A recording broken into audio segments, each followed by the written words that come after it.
A Democrat donor from California has been sentenced to prison for illegal contributions to the campaign of Democrat Congressman and failed presidential candidate Eric Swalwell.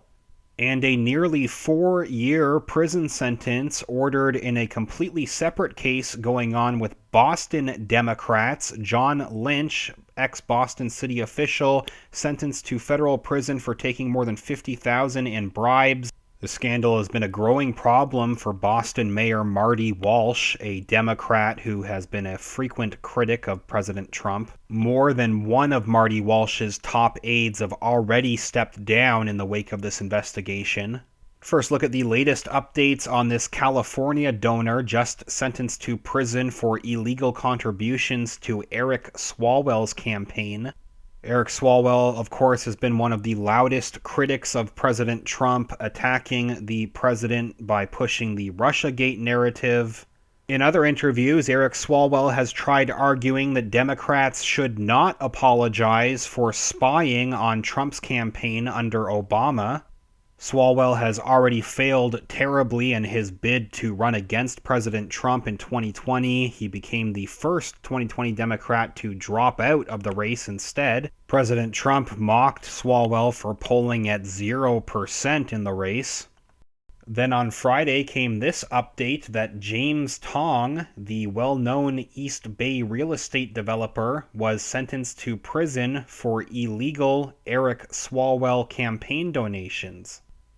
U.S. Department of Justice dropped a press release about this on Friday without naming Swalwell directly, but they mentioned that Oakland area real estate developer James Tong was sentenced to 15 months in prison for funneling tens of thousands of dollars of his own money through straw donors into 2 consecutive congressional campaigns for a member of the U.S. House of Representatives. Mercury News article gives more details, saying Tong was convicted of funneling $38,000 to Swalwell's first campaign in 2012 and his re-election campaign in 2014 through a series of straw donors, a scheme designed to evade the federal donation limits, which were then $2,500 and $2,600 respectively.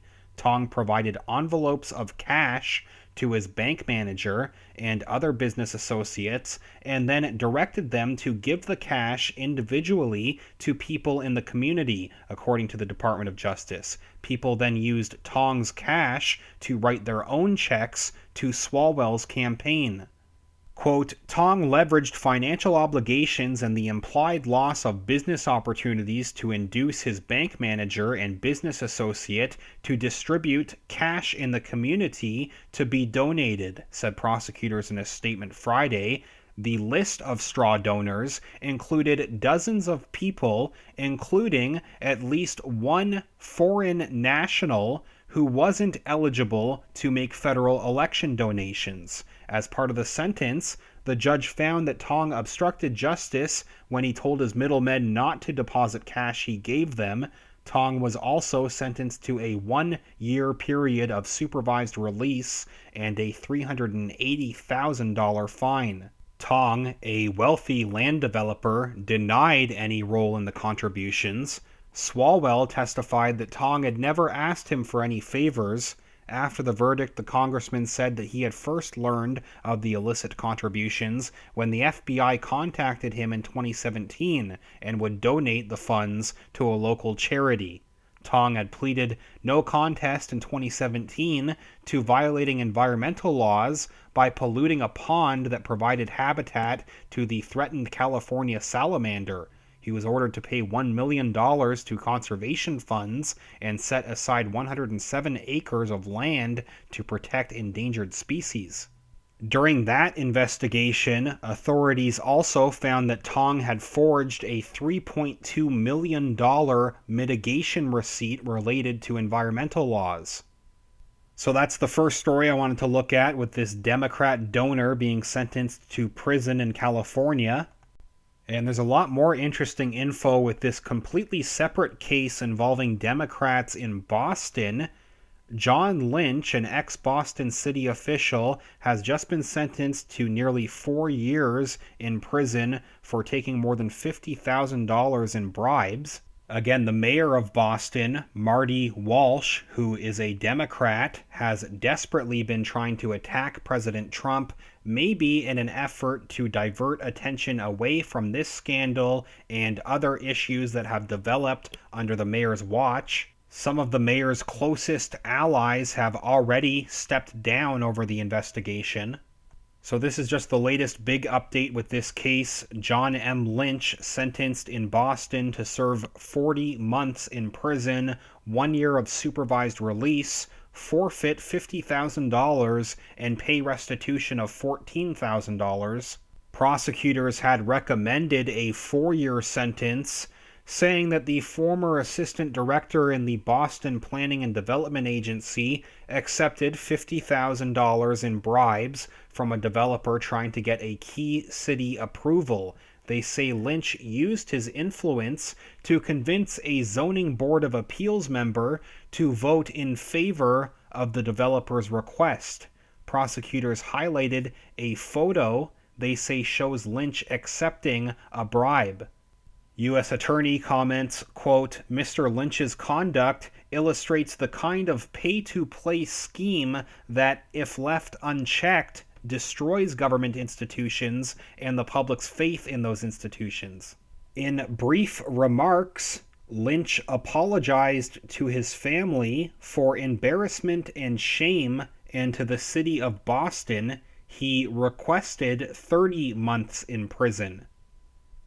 Other city leaders have said that Lynch's bribe reveals deep flaws in Boston's development system. City Councilor Michelle Wu called it a symptom of what's wrong when in October she laid out a plan that would dismantle the Boston Planning and Development Agency. Though reportedly Boston has not sought the state approval it would need to dissolve the BPDA, the Lynch case also moved City Councilor Andrea Campbell to call for the formation of a municipal inspector general's office, though that too has not happened. And finally, they do mention that board member Craig Galvin resigned after Lynch was charged, as did William Christopher, head of the city's Inspection Services Department, which oversees the zoning board. Though as of right now, reportedly, neither face criminal charges. Another article from The Time adds how the hasty and unexplained resignation of Craig Galvin from the zoning board about a week after the charges against Lynch led one WGBH reporter to turn up an interesting series of coincidences involving Galvin. On at least 4 occasions, after taking votes to grant lucrative zoning variances to properties, Galvin was later the real estate broker for the sale of those properties. There aren't records indicating what Galvin got out of the deal, but as Thompson notes, brokers typically receive a commission on sales. So there remains this big enduring question as to how much more corruption federal prosecutors will find and how much they'll be able to root out. Galvin recused himself from votes on properties in which he had an actual and contemporary financial interest, and there don't appear to be any rules expressly prohibiting him from having a future business relationship with someone who benefited from a zoning board vote. Still, Greg Sullivan, the former state inspector general, says officials, quote, should not be benefiting in any way remotely from zoning board decisions. Please leave a comment and tell me what you think about this case in Boston, John Lynch being sentenced to federal prison for taking more than $50,000 in bribes. Or this other case in California, James Tong sentenced to prison for his illegal donations to Eric Swalwell's campaigns. If you could give this video a thumbs up, that's greatly appreciated, and make sure that you're subscribed to the channel. Also, down in the video description are links to my Patreon and PayPal accounts where you can support this channel directly. patreon.com/realityreader, or paypal.me/realityreader. Even $1 or $2 makes a huge difference, helps me keep talking about these issues. Thanks again, a big thank you also everybody that has been sharing these videos and sharing the channel to help get the info out there. I will follow up soon. Thanks again, everyone.